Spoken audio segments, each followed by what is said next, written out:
Tollywood top స్టార్లలో ఒకరైన super star Mahesh Babu తాజాగా ఒక వివాదంలో చిక్కుకున్న విషయం తెలిసిందే. రియల్ ఎస్టేట్ కంపెనీలు, సురానా గ్రూప్, సాయి సూర్య డెవలపర్స్ కు సంబంధించిన మనీ లాండరింగ్ కేసులో అనూహ్యంగా హీరో మహేష్ బాబు పేరు బయటకు వచ్చింది. ఈ సంస్థలకు బ్రాండ్ అంబాసిడర్ గా వ్యవహరించిన మహేష్ తమ ముందు విచారణకు గత నెల 27న హాజరు కావాలని ఈడీ ఆ మధ్య నోటీసులు జారీ చేసింది. అయితే షూటింగ్ కారణంగా తాను విచారణకు ఆ రోజు హాజరు కాలేనని మహేష్ మెయిల్ ద్వారా ఈడీని రిక్వెస్ట్ చేసుకున్నారు. దీంతో మే 12న విచారణకు హాజరు కావాలని ఈడీ పేర్కొంది.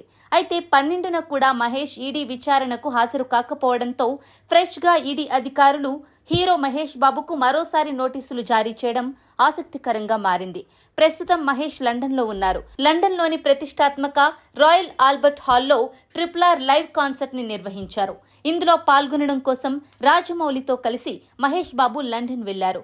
ఆ కారణంగానే ఆయన 12న జరగనున్న ఈడీ విచారణకు హాజరు కాలేకపోయారు. ఈ నేపథ్యంలోనే మహేష్ కు మరోసారి ఈడీ నోటీసులు జారీ చేయడం ఆసక్తికరంగా మారింది. రెండవసారి కూడా మహేష్ బాబు ఈడీ విచారణకు హాజరు కాలేకపోవడంతో ఈసారి ఈడీ ఎలా స్పందించబోతోంది, ఎలాంటి ప్రకటన చేయబోతోందన్నది ఉత్కంఠగా మారింది. ఏప్రిల్ 16న Surana group, Sai developers, Bhagyanagar properties కార్యాలయాల్లో ఈడీ సోదాలు నిర్వహించింది. దాదాపు 100 కోట్ల రూపాయలు విలువైన అక్రమ లావాదేవీలు జరిగాయని ఈడీ బయటపెట్టింది.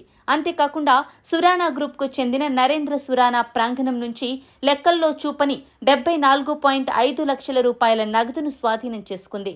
ఈ సంస్థలకు బ్రాండ్ అంబాసిడర్ గా వ్యవహరించిన మహేష్ బాబు 5.7 కోట్ల రూపాయలు పారితోషికం అందుకున్నట్లు సమాచారం. ఇదే మహేష్ ను ఈడీ దృష్టిలో పడేలా చేసిందని, ఆయనకు నోటీసులు జారీ చేసేలా చేసిందని ఇన్సైడ్ టాక్.